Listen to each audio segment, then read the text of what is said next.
It has been the most extraordinary day in the Commons, and our political editor, Natasha Clark, has been there all the way through. Natasha, bring us some of the key moments, because it's been absolutely remarkable. Yeah, and before I do, Andrew, I just wanted to bring you some breaking news from the Met, who have said in the last few minutes or so that they have asked the government not to release certain documents relating to Jeffrey Epstein because they say it could undermine our current investigation. So this was exactly what Number 10 was hoping to be able to do earlier today, basically to release the proof of what Keir Starmer knew at the time of the appointment and what he didn't. And the Met have now stopped them from doing so in the last And this is significant and difficult because, as I understand it, it's impropriety in a public office or something like that is the charge that they're going after Peter Mandelson for, which covers so much that it's very likely the crucial exchanges, the crucial things that the world of politics wants to know, that Kemi Badenoch wants to know, will be exactly the stuff that the Met is not allowing to be released. Yeah, and on the surface of it, you might think, well, what's that got to do with it? You know, Peter Mandelson's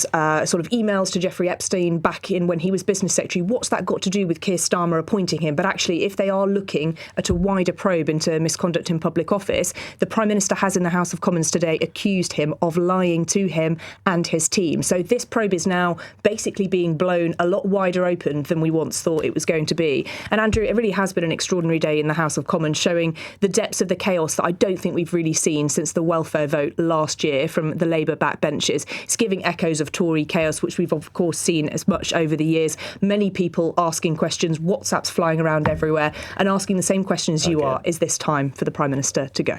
Crucial question would be, a crucial moment rather, would be when Keir Starmer says, yes, I did know about the Epstein links when I reappointed Peter Mandelson. Yes. Big intake of breath in the House of Commons. There was, and it was quite a shocking moment, and he answered the question, as he so rarely does, so very straightforwardly, with a yes. And that's not something that the Prime Minister is very keen to do sometimes. But the fury from Labour MPs has been absolutely evident today. The way it's been handled, the Prime Minister's decision, of course, to appoint him in the first place, it's looking like a crisis, not just for the political establishment, but for the palace as well. So all of these things very much coming together in a very febrile House of Commons.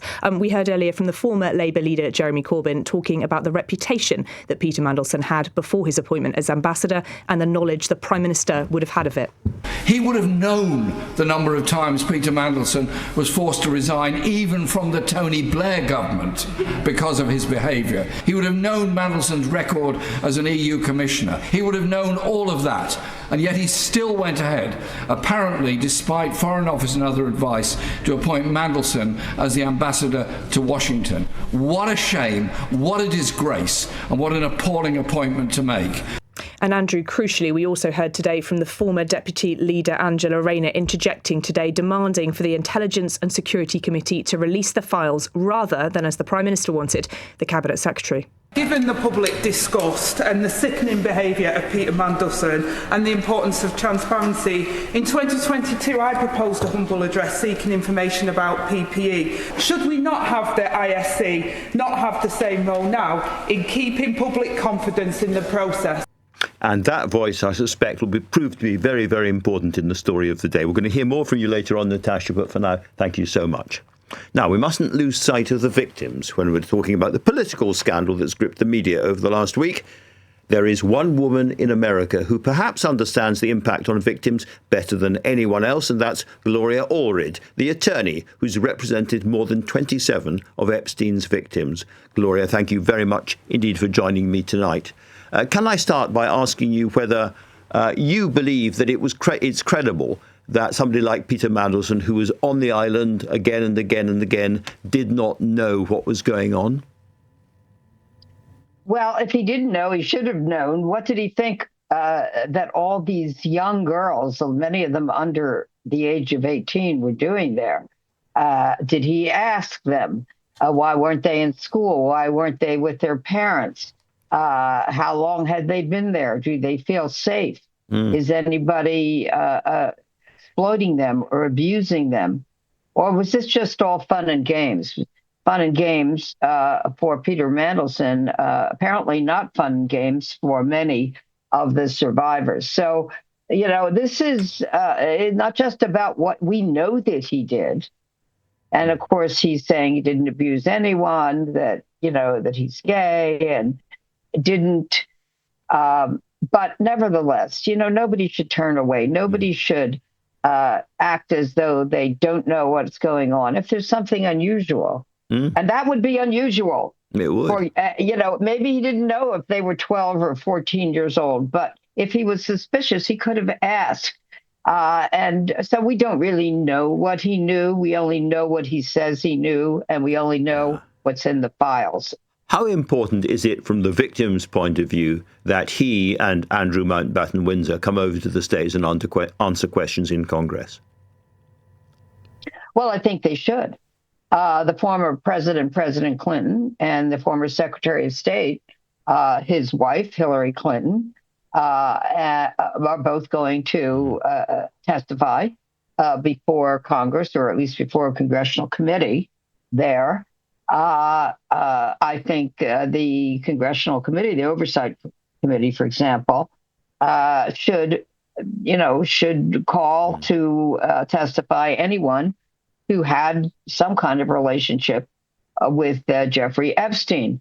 By the way, we're not we don't know that Hillary Clinton, former Democratic nominee for president, whom I supported and knew, we don't know that she ever went anywhere where Jeffrey Epstein was. But I guess we'll find out. But having said that, yes, Andrew, formerly known as Prince, and Peter Mandelson, former UK ambassador to the US, should volunteer, even if they're not invited, to testify before Congress.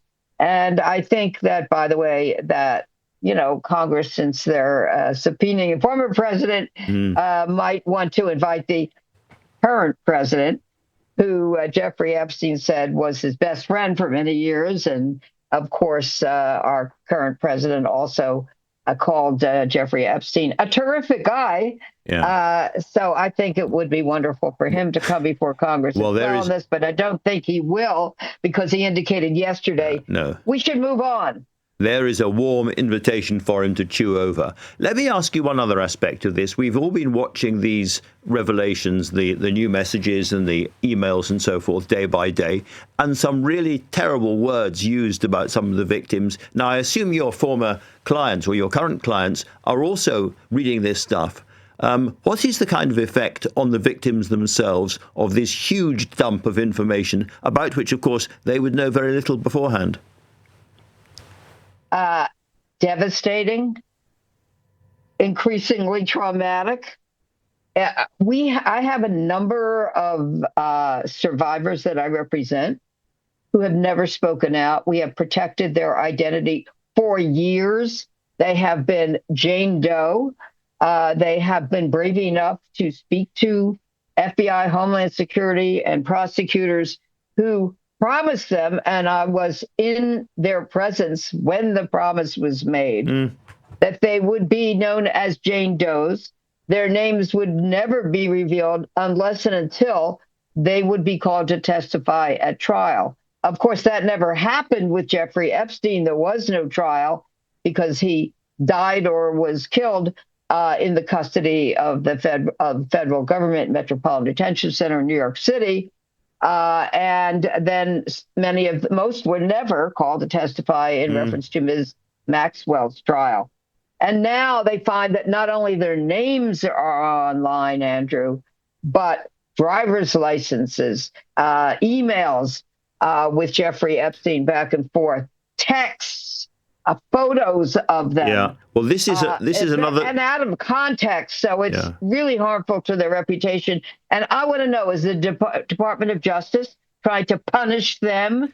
I was going to say this is another little circle of hell for all the people who have gone through so much hell before. Gloria, thank you very, very much indeed for talking to me.